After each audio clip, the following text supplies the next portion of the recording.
This channel is part of the History Hit network.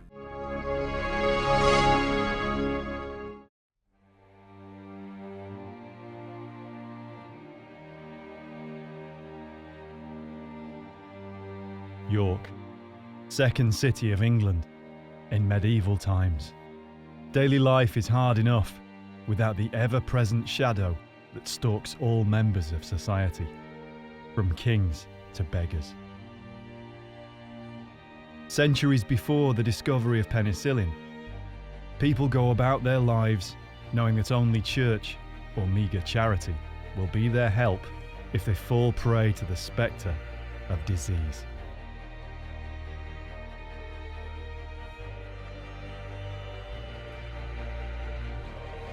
For more than 700 years, a woman lay buried below the old stone streets of York. There was no record of who she was, nor of the awful condition she had to endure without hope of a cure. You accepted death was going to be with you soon.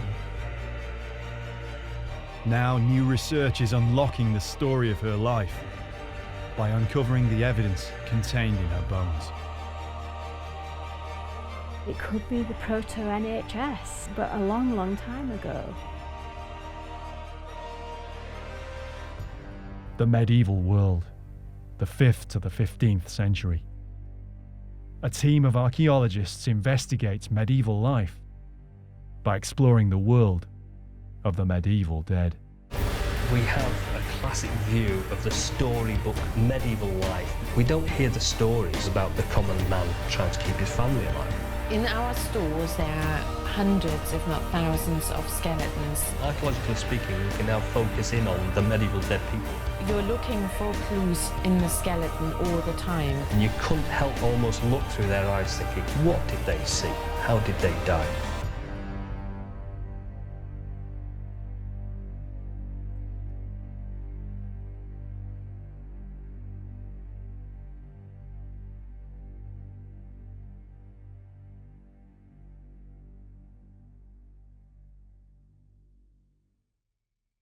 I forbid you ever to enter a church, a monastery, a fair, a mill, a market, or an assembly of people.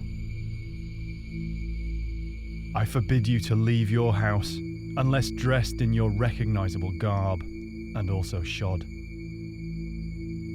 I forbid you to share house with any woman but your wife.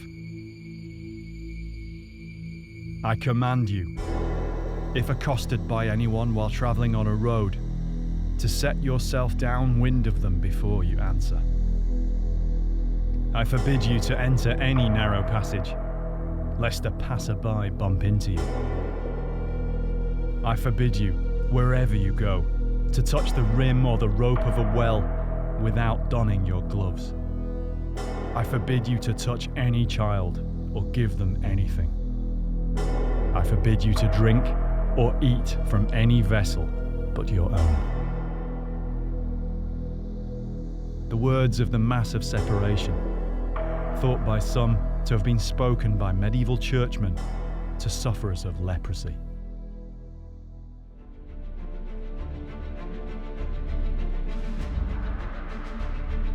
In the middle of the Middle Ages, around the 10th to 11th century, the medieval world rises. As the Dark Ages are gradually left behind, the rate of change within societies gathers momentum. Across Europe and the Near East, societies experience huge change. Birth rates increase and populations grow. Migration between countries increases, and within countries, migration from the land to urban areas. Towns and cities grow to accommodate vast new populations, and more people brings more problems such as overcrowding, poverty, war. As if the everyday folk of the medieval world didn't have enough hazards to contemplate, it's a time of expansion too for mankind's greatest enemy, disease. It's an age still several centuries before the discovery of bacteria and penicillin. In cramped towns and remote rural areas alike, Sanitation and hygiene were misunderstood or completely absent. The 15th century Dutch cleric Erasmus knew how filthy were the houses of most people. Floors are laid with white clay and are covered with rushes, occasionally renewed, but so imperfectly that the bottom layer is left undisturbed, sometimes for 20 years. Harbouring expectoration, vomiting, the leakage of dogs and men, ale droppings, scraps of fish, and other abominations not fit to be mentioned. Conditions were perfect for bacteria and the spread of infection. Disease had no equal in the misery it could inflict. There were no defences against it, no inoculations, no cures. By our standards today, it's inconceivable the people of medieval England endured such living conditions.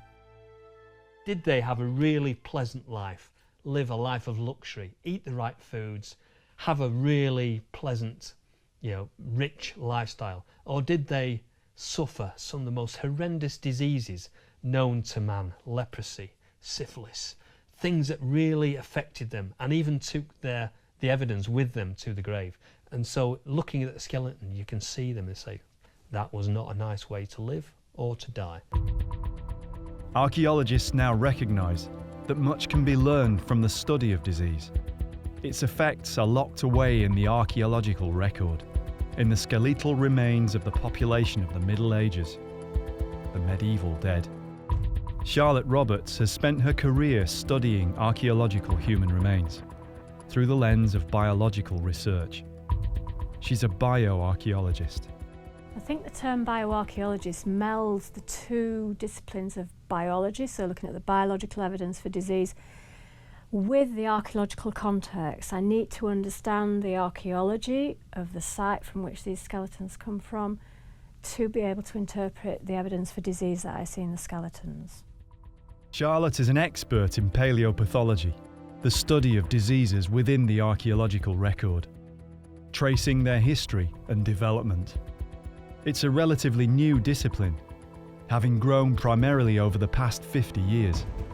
But now recently it's been helped by developments in new methods, such as DNA analysis of the pathogens that cause infectious disease. It's a branch of archaeology which has the potential to influence current or future healthcare. Can we, as paleopathologists, actually study those diseases and help explain, inform what we see today, and perhaps predict the future? We know, even just from historical documents in the past, that a lot of infectious diseases were pretty rife in the medieval period, and a lot of that was to do with the type of living conditions people had, the types of diet they were eating, or what diets they weren't eating. So these people are from late medieval York, buried at a site called Fishergate House. About 200 of them, and a lot of them were we would call non-adults, so they're not adults in age. At the University of Durham, students learn how to spot evidence of disease. It's part of the skill of a bioarchaeologist, detecting the traces of infection on skeletal remains. The ribs. Yeah. And it actually is... To be able to teach and research in paleopathology, you need to have skeletal remains or mummified remains to work with. In the medieval period, there seemed to be a huge range of infectious diseases, many of which that we wouldn't actually be able to see on the skeleton because they only affect the soft tissues. But the key ones for me would be tuberculosis and leprosy, both caused by bacteria, as is something called treponemal disease. So those three, what I would call specific infections, were ones that could cause damage to the skeleton and were pretty frequent in the medieval period. One of the most prevalent of these medieval diseases was syphilis, still known today as a venereal condition.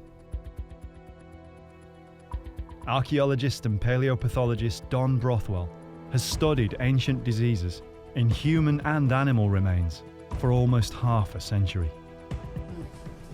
That is suspicious, as if it could be surgical. First of all, you've got to realise that there are 3 clinical diseases, and venereal syphilis is just one of them. And that probably, if you're thinking in terms of an evolutionary tree of diseases, that is close to the other 2, but in fact probably is the last evolving venereal syphilis from this other group called the treponemes, or treponematosis, the whole group is called. And the other 2 are endemic syphilis and yaws.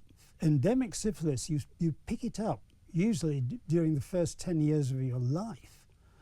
It's linked with poor hygiene, sharing food vessels and that sort of thing.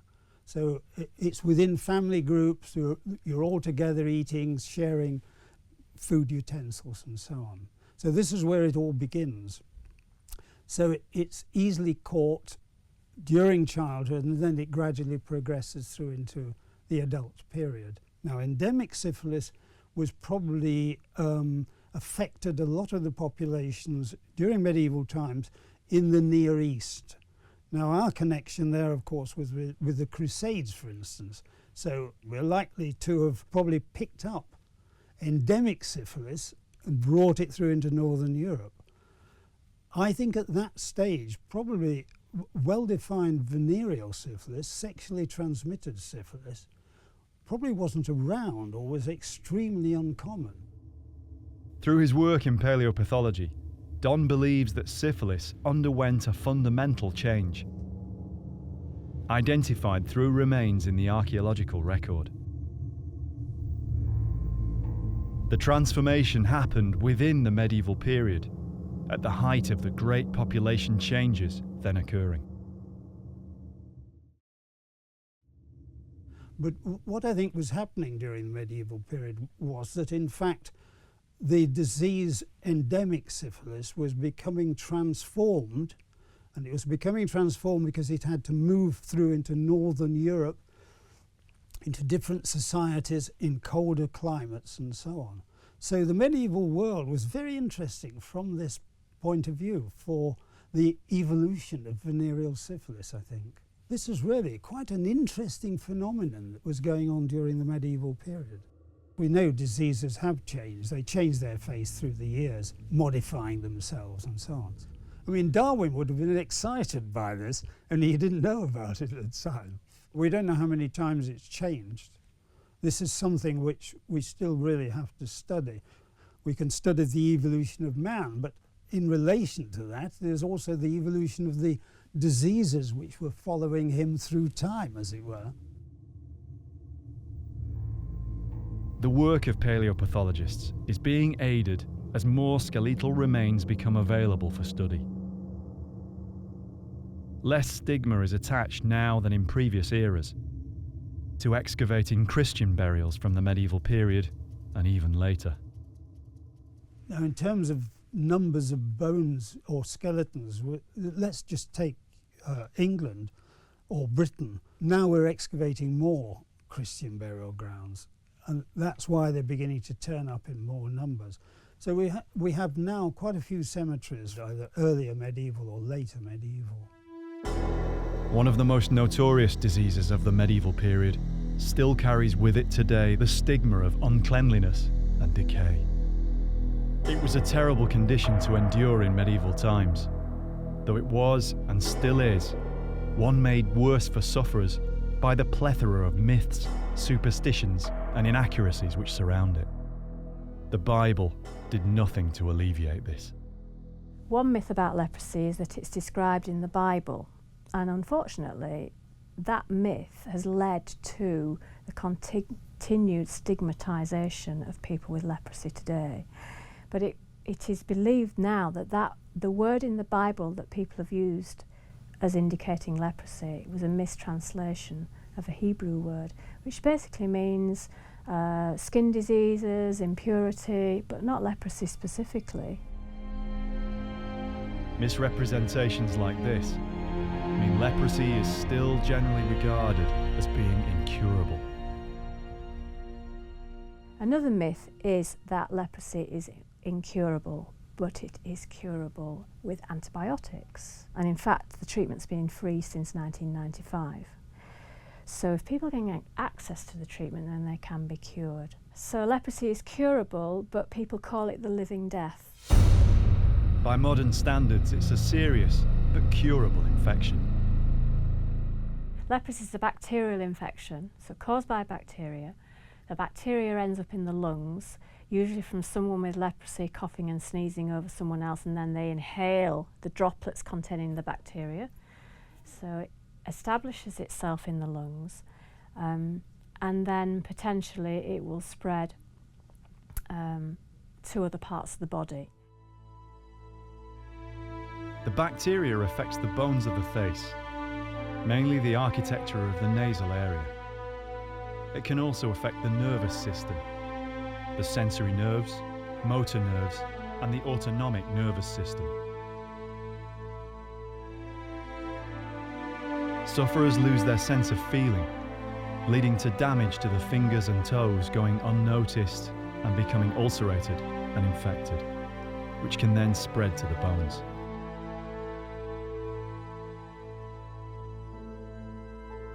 Another crude myth dogs leprosy sufferers, that they lose fingers and toes. Again, it's a misrepresentation of the disease's symptoms. When the infection affecting the hands and feet, or the hand and foot bones, gets established, the fingers and toes are affected and they tend to absorb. So the ends of the fingers and toes absorb and the fingers and toes get shorter and shorter and shorter.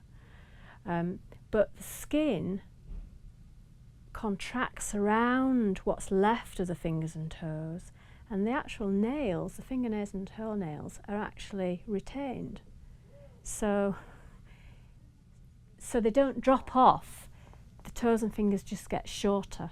So to be able to recognise leprosy in skeletons, we're looking for those facial changes, and we're looking for changes in the hands and the feet. Probably the greatest myth surrounding leprosy is that it causes fatality. In fact, it weakens the immune system, meaning death can occur from whatever other infections the individual is also exposed to, such as tuberculosis in medieval times. Yet leprosy sufferers were just as likely to die from everyday conditions such as heart attack or stroke, though they might have lived with the disease for decades beforehand. Leprosy is called a living death because you don't die from it, and you can live for many years with it, but you can get complications that will eventually kill you, like kidney problems. But I think the living death phrase attached to leprosy has perhaps come through history, and I'm not entirely certain that that would have been the case for everyone in the medieval period, feeling that it was the living death. Is it possible that medieval people had a more pragmatic, accepting view of leprosy than up to now we've given them credit for? Our perceptions today of leprosy are influenced by 19th century attitudes, when sufferers were banished to remote places like condemned criminals, known as leper colonies. So when we come to the 19th century and the treatment of people with leprosy, then we see a lot of islands being used for segregation of people with leprosy. Robben Island off the south coast of South Africa was where people were sent with leprosy. Spinalonga, the island off the side of Crete in Greece, and Molokai in Hawaii. Documentary sources suggest their existence wasn't very pleasant, so you can imagine the sort of existence these people were having at that time. The 19th century was the time of mass transportation of criminals, as well as the sufferers of infectious disease. In the medieval period, this practice was still hundreds of years in the future. They had to deal with the problem of leprosy in society in different ways. Medical knowledge of disease was still in the realm of alchemy and superstition. If you went to a doctor in medieval period, they would have described the cause of illness as being due to an imbalance of your humours. At that time, the idea of health was based upon the four humours of blood, phlegm, black bile and yellow bile being in balance. And if they were out of balance or if they were corrupted, then that led to illness.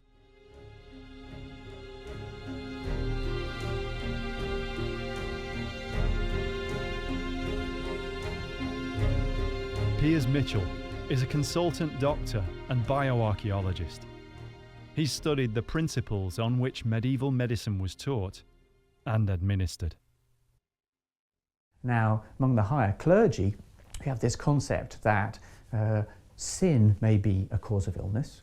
In the 13th century, for example, the Fourth Lateran Council specifically states that before a doctor should treat a sick patient, they should have abolition of their sins, because certain diseases will not get better, regardless of how good a doctor is, unless God forgives the sins that caused it. Most people who fell ill in the medieval period would just be looked after by their family until they got better or died. Those who were wealthy, who could afford a physician, or in fact the nobles who would have employed a physician to look after them full time as such, these people would have had medical intervention and treatment. And of course the physician would assess their humoral balance by looking at their urine, checking their pulse, and all the other ways they would interpret humoral balance. Around the 11th century, as the problem of leprosy grew in European cities, special hospitals began to appear. In the medieval period, we start to see the setting up of hospitals known as Leprosaria, which was specifically for people they felt had leprosy. People with leprosy generally wanted to be in these Leprosaria. They were felt to be a good place to be. They were looked after, they were fed and watered, they had a chaplain, and they could say prayers and prepare themselves for the next life. And they often saw having leprosy as a way of making penance for their sins, so that they'd already had been cleansed of their sins, so that they were in a better position to get into heaven. Leprosaria were places where, by relative standards, a genuine humanist approach was adopted, rather than being places to hide away unsightly or undesirable elements of society. Historians are now saying from documentary data that they were actually fairly pleasant places to be, because at least you got fed and you got a roof over your head, somewhere to sleep, and it was probably better than living in a gutter with no food and no shelter. They are often independent institutions set up by a rich nobleman or a businessman who would want to have a philanthropic way of spending their money, so everyone in town thought they were really nice.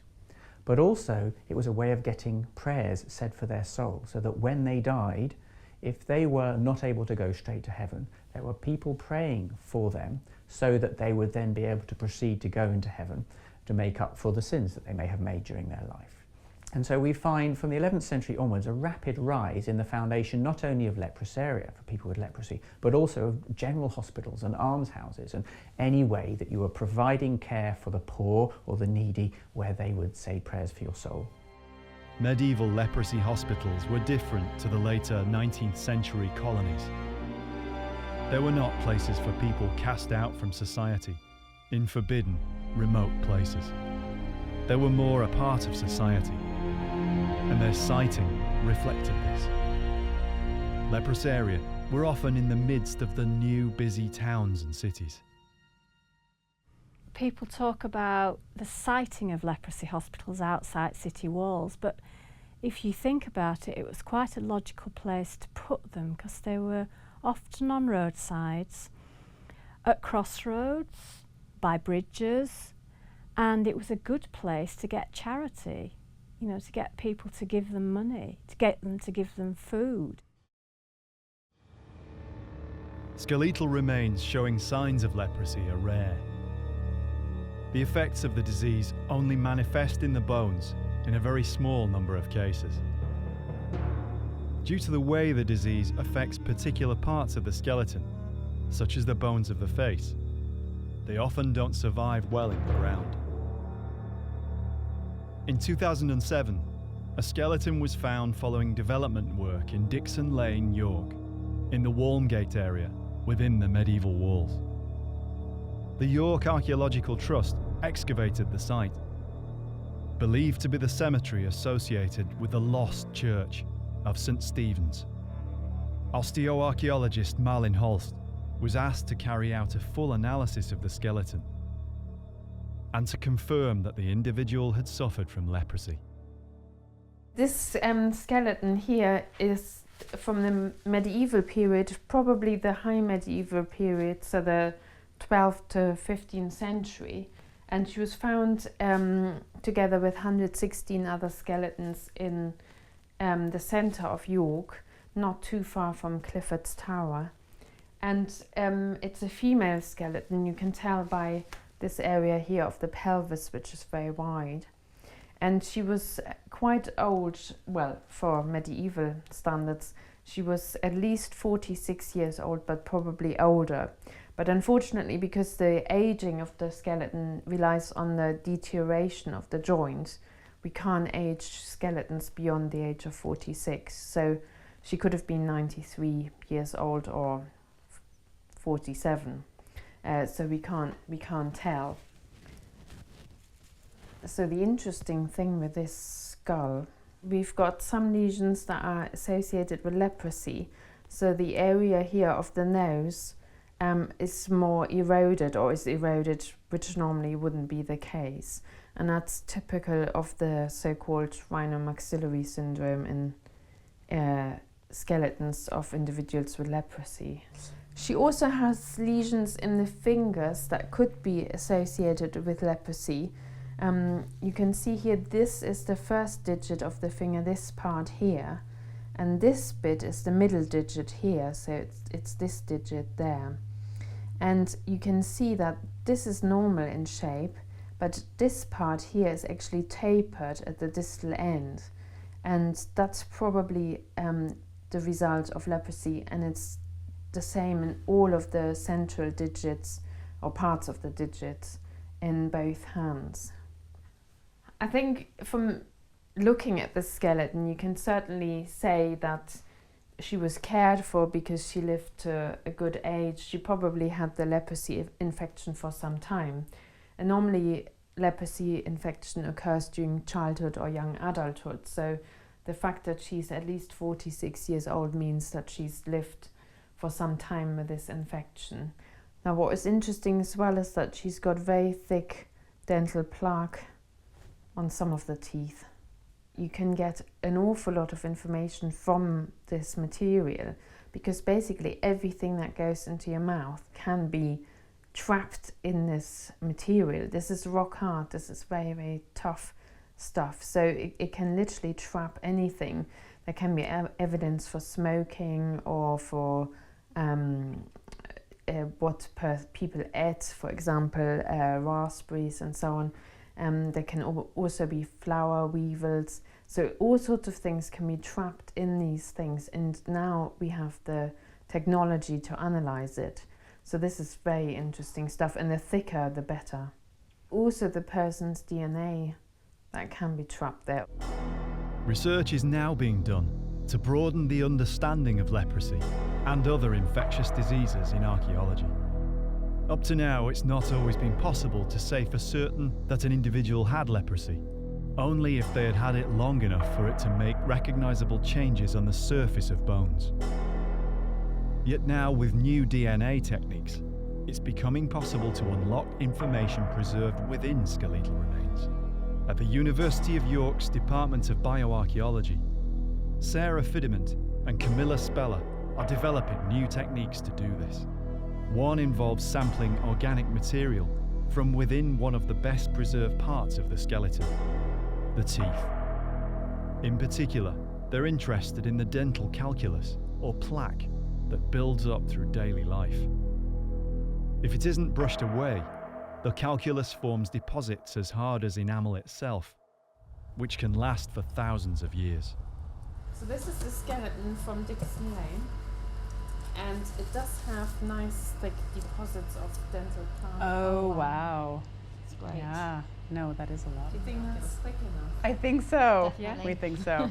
I think if we start with these and just see Yeah. how much we collect. Yeah. There's at least 5 with considerable amounts. Mm-hmm. Calculus is basically the best reservoir we have of the bacterial history of that person. So we have remains of any of the possible diseases caused by bacteria. The remains are basically mineralized and preserved perfectly. So we're managing to get really good information both from DNA and proteins. So it's an invaluable source, really. It starts off as a biofilm on the teeth, so a thin layer covering the enamel, and as the bacteria grows and as time goes on, that what was a film will become mineralized, and that basically is what preserves all the bacteria in a perfect state. And layers just consecutively grow on top. If you don't clean your teeth, then it just accumulates layer after layer. And these have particularly good calculus. Seems a shame that the dentist comes along now and scrapes off all our calculus. You know, we pay them so much to remove it. We hope to do 2 different analyses on it, or 3. We'd like to look at the protein component, so looking both at the human proteins but also at the bacterial proteins. We're going to do DNA analysis on it and amplify the bacterial DNA of all the different bacterial species that are in there, and hopefully we'll be catching the microbacterium that causes leprosy, so Microbacterium leprae. And so we're looking specifically at this skeleton to see if we can reconstruct the ancient genome of Microbacterium leprae, so we can see what leprosy, the genetic makeup of leprosy in the past, and compare it to today. Yeah, we're just only discovering really what a rich reservoir calculus is for these bacteria, and so this is one of the first applications, is to look beyond oral bacteria and now look at other maybe systemic diseases. Once you combine that, you know, with the archaeological context and also with other information that you can get from the skeleton, you can sort of piece together quite a full picture of somebody's life. Sarah and Camilla's research is ongoing, and just one means by which the long-term history of diseases can be explored and tracked through time. The same way human and other behaviours are contained within the archaeological record. Piers Mitchell, too, has studied the archaeological evidence for infectious disease, in particular through his work in the Middle East relating to the Crusades. He studied how one of the military orders of knights was dedicated to helping with the problem of leprosy in the disease-ridden Crusader states. The Order of St. Lazarus was a Latin, European-style monastic order that was actually set up in the early 12th century in the Middle East as a result of the Crusades. It started off as a medical order where people with leprosy would be looked after by healthy people who were often pilgrims who came out to the East and decided to settle. By the 1140s, the Order of St. Lazarus expanded, so it didn't just have this leprosaria outside Jerusalem. It set up one in Acre, and it set up a number of other leprosaria in Caesarea and so on, other places in the Kingdom of Jerusalem and the other Frankish states. We find them expanding so that the leprosaria that had been built in as independent institutions in Europe were then donated by people who couldn't really afford to run them anymore and given to the Order of St. Lazarus, so it was then their job to look after them. What we find is over time, when knights and crusaders either developed leprosy or developed leprosy in Europe but wanted to spend the rest of their life doing something what they felt was really important, they could join the Order of St. Lazarus, so that we find that by the 13th century, the Order of St. Lazarus has a significant military component where they fight with the army of the King of Jerusalem, and the Knights of the Order of St. Lazarus would fight in their own component as part of the King's army. But they do tend to have had a reputation of rarely coming back. So while it may be that they deliberately wanted to fight to the death because they felt if you're going to die fighting the enemies of Christendom, then that may well have meant that you would then go straight to heaven from their views on what happened after death. But a number of battles in the 1240s and 1250s, we find that either all the members of the Order of St. Lazarus that took part died, or only a few returned alive. Within decades, the Order's influence extended from the Holy Land in the east to England. In England, there were about perhaps 320 leprosaria built altogether during the medieval period, and only 8 of them were part of the Order of St. Lazarus. So you can see how the majority of leprosaria were still independent institutions paid for and run by towns or by the nobility. So far as is known, the Order of St. Lazarus operated no hospitals in the city of York, yet Charlotte Roberts believes the woman from Dixon Lane could still have received treatment in the city. She's come to the University of York's Department of Archaeology at King's Manor. Her aim is to find out what she can about medieval York's leprosy hospitals and whether there's a link between any of them and the Dixon Lane burial site. Marlin Holst knows the city's archaeological sites. She's carried out osteological analysis on many of the skeletons from them. I did a little bit of research trying to find out how many leprosaria there were in York in the medieval period. There was quite an early one in the 12th century, St. Nicholas. Right, yeah. I think you found that one, haven't you? Yes, Yeah. that was excavated by the York Archaeological Trust. The records that remain seem to indicate that the city's leprosaria were places where people in need, who did not necessarily have leprosy, could also receive shelter. I noticed in the documentary evidence for this hospital that both people with leprosy and also the poor were admitted to this hospital. Oh, right. Yeah. So it's a big mix. The Dixon Lane skeleton was part of the St. Stephen's cemetery skeletal assemblage, which was excavated here in this area, which was right next to the King's Fish Pool here. And I think that was excavated together with 113 other skeletons, again, none of which had leprosy. So is that common then, that they have a marginal position? Well, it's been suggested that they had a marginal position, but my research also suggests that generally skeletons with leprosy from archaeological sites, and this is all over the world that I've located, are usually not in leprosaria, and if they are in just normal parish cemeteries, they're not marginalised. Oh, right. They're within, with everyone else. Yeah. So they're not made special. She was just right amongst all the other skeletons. Yeah. If the skeleton was buried in a marginal position, this could indicate an association with leprosy, that the burial was deliberately placed away from other graves. The next step is to try and locate the church where the Dixon Lane woman might have been a parishioner. But the area has changed dramatically with modern development. Looking at the medieval layout of that area might offer up clues. Helen Goodchild helps Charlotte try to zero in on the archaeology around Dixon Lane, where the lost church of St. Stephen's is thought to have once stood. Is there any evidence on early maps, perhaps, of this St. Stephen's church?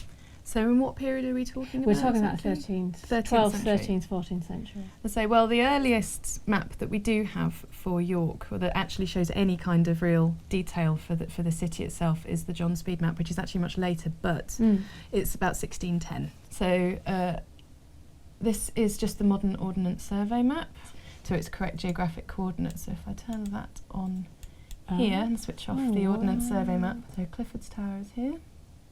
So the whole castle precinct is here. So just to the east of that is what is probably the area of Dixon Lane. The map doesn't show a connection with St. Stephen's, but there are several other churches within a very close area, several of which have connections with leprosy. St. Mary's, St. Margaret's, St. Denis and St. George's, all are very, very near to each other. There's a number of saints actually associated with leprosy and the foundation of Leprosaria. George is one of them, but also Giles, Mary Magdalene. There's probably a dozen saints associated with leprosy.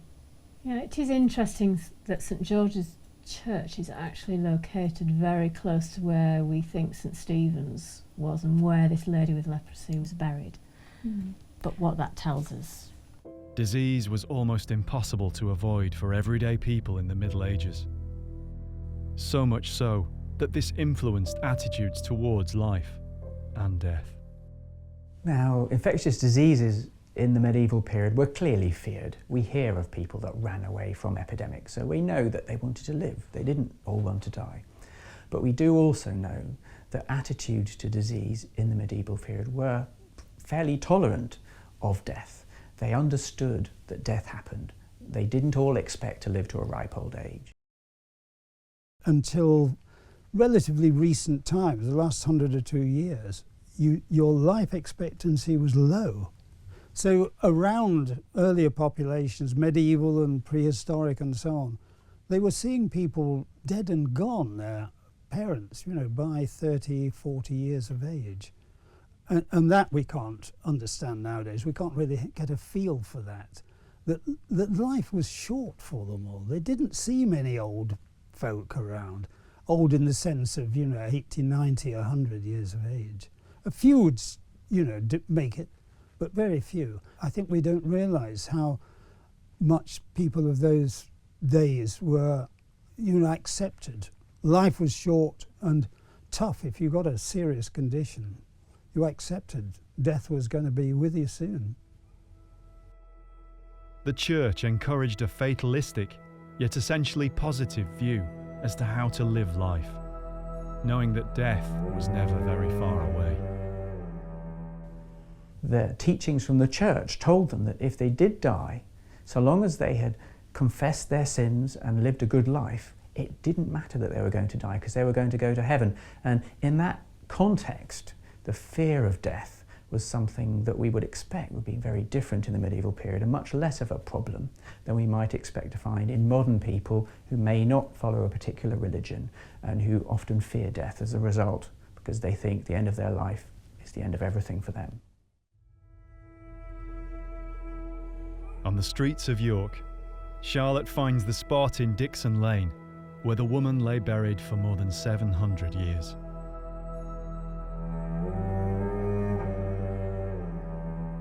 Alright, so this is Dixon Lane, where the St Stephen's Church was and where the cemetery was excavated, obviously in advance of these new buildings here. And it's where the lady with leprosy was found. Whether there was actually any hospital nearby where this person had access to treatment is another matter. But she was buried in the normal parish cemetery. But she had bone changes of leprosy. Whether she'd actually been diagnosed with leprosy is another matter. But I would suggest that she was probably accepted in the community as part of that community and was buried in their community churchyard. Perhaps she was a valued member of the community, even though she may have been recognised as having this infectious disease.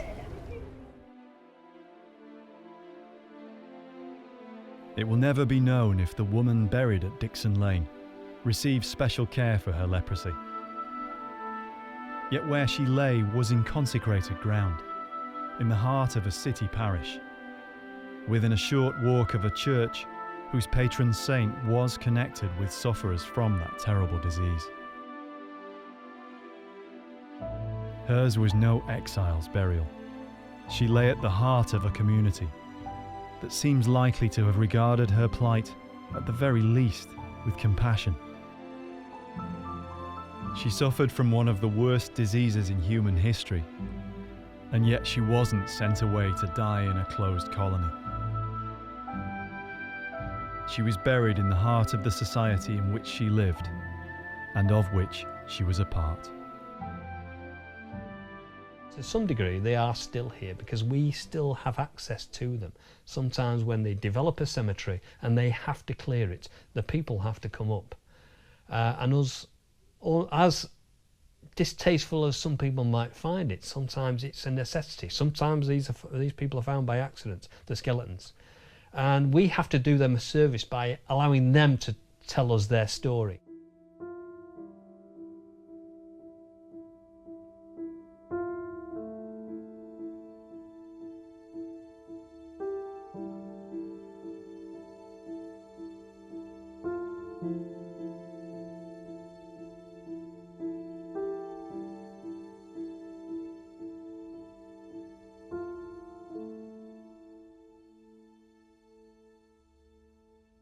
And so finding the evidence of these people brings it all back to life. It brings the evidence back straight towards us, and it becomes unavoidable. So therefore we've got the buildings, we've got the people, we've got everything. And this is the medieval world, and it's a privilege to be able to study it.